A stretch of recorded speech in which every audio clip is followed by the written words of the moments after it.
Let's start where many people started this morning, at the shops. Woolies and Coles are trying desperately to cope with unprecedented demand as shoppers hoard for a possible lockdown.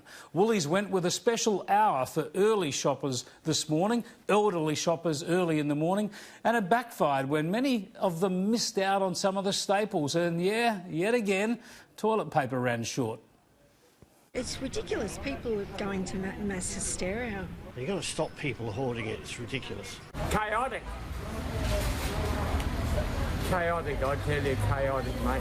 I tell you what, I don't think the virus is going to get me, but this will kill me. Now, the supermarkets are working hard and they're changing the rules to get on top of the situation. And the Victorian Premier has asked people to be reasonable. Yes, we all need a few of the extra basics. You don't need to go and do 4 months' worth of shopping from A to Z on your shopping list. That doesn't do anyone any good. It'll simply mean that vulnerable people who can't go to 5 different supermarkets to find what they need will have to go without. This comes as the Health Minister, Greg Hunt, announced extra funding for doctors to bill for telehealth appointments, reducing the need for physical visits. The National Cabinet of Premiers, Chief Ministers and the Prime Minister is meeting now to consider possible new restrictions on gatherings and other responses. In some countries, pubs and clubs and restaurants have all been closed down. It's probably just a matter of time before we see something similar here. The government's resisting a blanket closure of schools because, by and large, children are not susceptible to the virus, and there are fears there will be other problems if they're sent home. Many parents will be forced away from important jobs, including in healthcare, and the kids might be more inclined to catch or spread infections because they're mixing with adults. Still, some private schools are already closing, and an Adelaide high school was shut today for cleaning after one person tested positive. Some people around the world are keeping a sense of humour, like these musicians in the US, suddenly out of work and playing to empty aisles.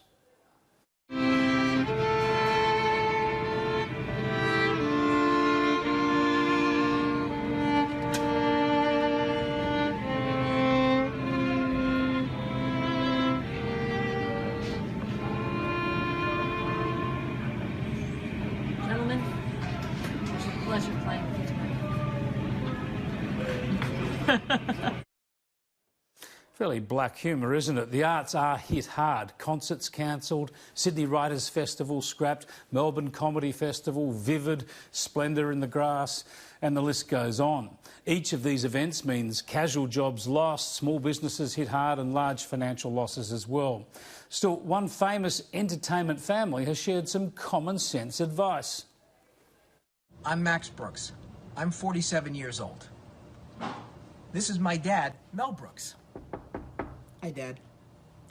He's 93. If I get the coronavirus, I'll probably be okay. But if I give it to him, he could give it to Carl Reiner, who could give it to Dick Van Dyke, and before I know it, I've wiped out a whole generation of comedic legends. When it comes to coronavirus, I have to think about who I can infect, and so should you. So practice social distancing. Avoid crowds, wash your hands, keep 6 feet away from people, and if you've got the option to stay home, just stay home. Do your part, don't be a spreader. Right, Dad? Right. Go home. I'm going. Go. Love you. Good stuff. But here's the rub. I think most of you know how grim this is going to get. That's why you're shopping till you drop. I think that's over the top. As things get worse, you'll still be able to get what you need from the shops. But thousands of people, tens of thousands of people, are going to be out of work. Casual staff are being turned away already, of course. As the economy goes into hibernation, they'll struggle to get more work. Small business owners who have invested everything in their businesses will be pushed to the wall. Big corporations will lay people off. Economically, this could be more dramatic and sudden than anything we've experienced since the Second World War. I think we've got to fight against this as best we can. Buy stuff from your local shops. Get that job done by a local tradesman. Spend up on some of the things you might need around the home. Get food from your local restaurants, home deliver if you prefer. Those of us in work really need to spend locally on all sorts of things to try and keep the economy turning over and people in work. And the government's new economic measures need to be primarily about keeping people in jobs or looking after those who are out of work. Because the good news about this episode is that it's likely to end quite suddenly.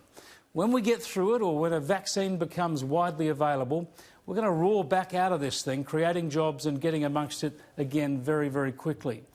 And we've got a hint of how you can come through this thing today. Tom Hanks tweeting that he's out of hospital. I can tell you, when you look at his toast, you can see no virus is ever going to survive in that much Vegemite. Peter Dutton too is home from hospital and grateful for the care he got. So that's the good news underlined in those two high-profile examples. Most people who get this will be fine. We just need to slow down and restrict the spread of the virus to protect the vulnerable and to make sure we don't overload our hospitals. And in the meantime, perhaps forget about the toilet paper. Try and throw your money around a little bit more widely.